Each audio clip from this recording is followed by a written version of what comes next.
Hey everyone, welcome back to VTA Garden Tips. Today I want to show you something that feels almost impossible. A garden that waters itself. Not for one season, not for a few years, but for 20 years. Every autumn we burn branches, we clear fallen wood, we call it waste. But what if that waste is actually water? What if it is fertilizer? What if it is heat? What if the solution to drought has been under our feet all along? High in the Alps, one farmer ignored the rules. He buried wood instead of burning it, and he grew lemons in the snow. No irrigation, no chemical fertilizer, no struggle. Today we will uncover why this system worked, why it was forgotten, and whether it belongs in your garden. Stay with me until the end, because this story may change how you see soil forever.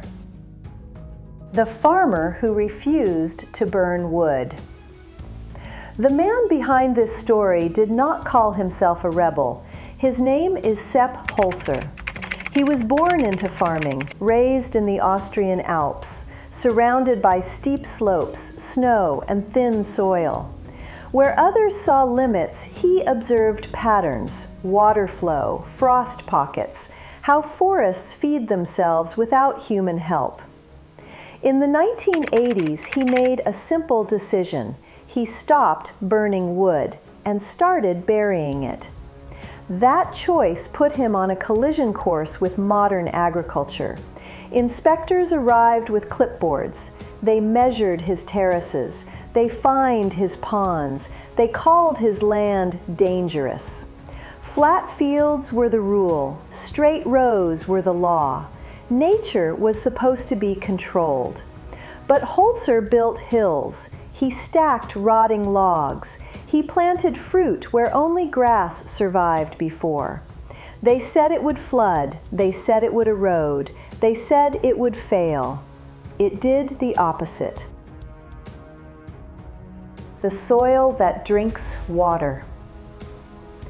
What keeps this garden alive is not magic.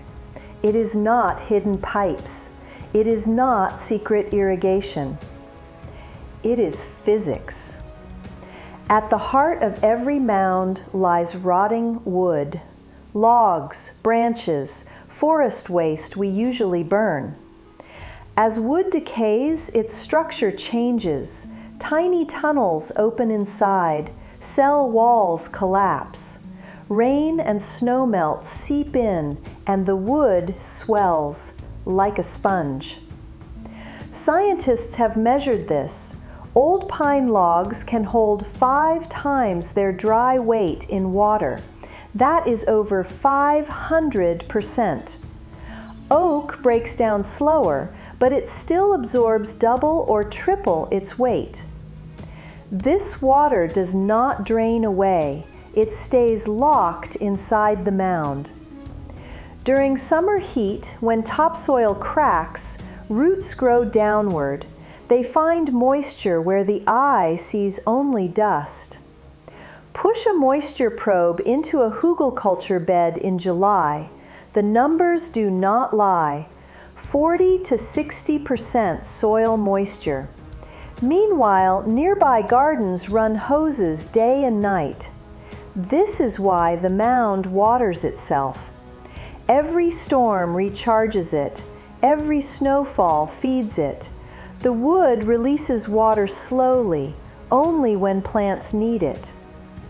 For the gardener, this changes everything. No daily watering, no panic during heat waves. Do the work once, and the soil remembers for decades. The garden that generates heat. Water is only half the story. Beneath every mound, something else is happening. Quiet, constant, invisible. As soon as wood is buried, life moves in.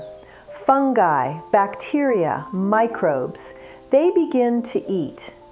And that process releases heat.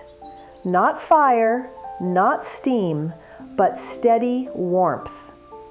This reaction is exothermic. Every breakdown of lignin and cellulose gives off energy. In winter, this matters. While flat ground freezes solid, soil above buried logs stays warmer, sometimes several degrees warmer. Seeds wake earlier in spring. Roots keep growing when frost arrives. Cold air settles on the surface, but warmth rises gently from below. This creates a microclimate, a protected pocket of life. On alpine slopes, frost can arrive early. October nights kill unprotected plants. But on these mounds, growth continues. Leaves stay green, roots stay active. As years pass, the effect becomes stable. Not a spike, not a burst. A long, slow release of heat. The garden becomes resilient. It does not fight the cold, it buffers it. Soil that feeds itself for decades. Water and heat keep plants alive, but food is what allows them to thrive. Inside every mound, nutrition is released slowly, not in bursts, not all at once. Rotting wood is a long-term reserve. Hardwood breaks down over many years, sometimes decades. As it decays, it releases nutrients, nitrogen, phosphorus, calcium, not dumped into the soil, but fed gently. This prevents loss. Rain does not wash it away. Sun does not burn it off. Fungi move minerals upward. Bacteria break complex matter down. Earthworms mix everything together. The soil becomes alive. Each season, roots grow deeper. They find new pockets of food. There is no hunger spike, no crash. This is slow fertility, the kind that improves with time. After 10 years, the soil tests richer than before. After 20, it still feeds crops. The gardener stops chasing nutrients. The soil does the work. Why we forgot a system that worked. If this system works so well, why did we abandon it? The answer is not science. It is machinery. As farming industrialized, the land changed shape. Fields were flattened, terraces were erased, hills became obstacles. Machines need straight lines, uniform ground, predictable movement. A mound slows a tractor. A buried log breaks a plow. So the mounds disappeared, not because they failed, but because they did not fit.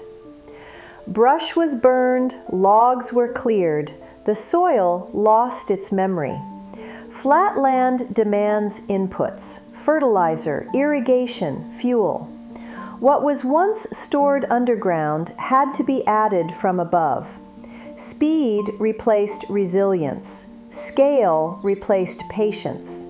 The cost was hidden until drought arrived, until soil thinned, until water bills rose. This was not progress, it was a trade, convenience for dependency. How to build it right. This system works, but only if it is built correctly. A Hugelkultur mound is not a random pile, it is a structure. Everything begins with wood. The biggest pieces go first. Use old logs, rotting if possible. Hardwood lasts longer. Never use treated wood. Never use cedar or walnut. These slow growth.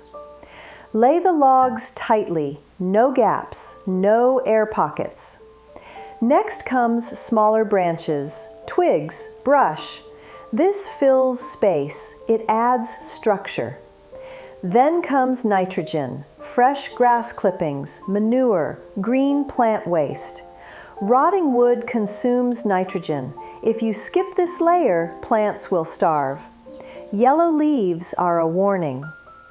After that, cover everything with soil, at least 1 foot deep. Top it with mulch, leaves, straw, wood chips. Water deeply in the first year. This is important. After that, the mound takes over. It holds water, it feeds roots. Done once, working for decades. Real gardens, real results.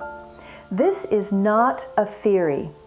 These mounds exist in real gardens, backyards, slopes, cities. One gardener builds a mound from storm-fallen trees, maple, oak. By the second summer, the hose stays coiled. The soil stays cool, even in August. Tomatoes do not wilt. Squash keeps growing. Another gardener turns a brush pile into a winding bed. No fertilizer, no irrigation system. The harvest doubles. Water bills fall. Time returns. Not every story starts perfectly. One bed fails. Leaves turn yellow. Nitrogen was missing. The fix is simple. Green matter added. Within weeks, growth resumes. Mistakes become lessons. What remains constant is resilience. Heat waves arrive. Drought spreads. These gardens endure, not because they fight nature, but because they work with it. A garden built for a changing climate. Drought is no longer rare. It is becoming normal. Rain arrives late, heat lasts longer, soil dries faster. Many gardens fail not from lack of care, but from lack of resilience. Modern systems depend on constant input, water, energy, money.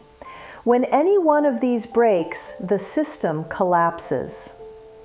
Hugelkultur responds differently. It stores water underground. It protects roots from heat. It feeds plants slowly. This is not about high yields in perfect weather. It is about survival when conditions are harsh. During drought years, these mounds keep producing. When wells run low, they keep moisture locked below. This is quiet resilience. No pumps, no fuel, no emergency fixes. As climate extremes increase, systems like this matter more. They turn waste into security. They turn patience into harvest. The future of gardening may not be smarter machines. It may be remembering what the soil already knows. The legacy beneath our feet. This garden does not ask for attention. It does not demand daily care. It does not rely on constant input. It simply works year after year. What was buried becomes the foundation. What looked like waste becomes security. Wood turns into water. Decay turns into fertility. Time turns into strength. This is not just a gardening method. It is a different way of thinking. Instead of forcing the land, we support it. Instead of fighting nature, we align with it. Every branch you bury is a gift to the future. Every mound is a decision to trust the soil. Long after tools are put away, the ground keeps working. The question is not whether this system works. The proof is already there. The question is, what kind of garden do we want to leave behind? This is the quiet power of a lazy garden. When the camera turns off, this garden keeps working. No noise, no instructions, no reminders. Just soil doing what it has always known how to do. We often ask what new tools we need, what systems to buy. But sometimes the better question is simpler. What did we forget? Every branch we burn is a choice. Every branch we bury is another. One feeds fire, the other feeds the future. If you had a piece of land, even a small one, what would you choose to build beneath it? Share your thoughts in the comments. I read every one. This is VTA Garden Tips, and I will see you in the next garden story.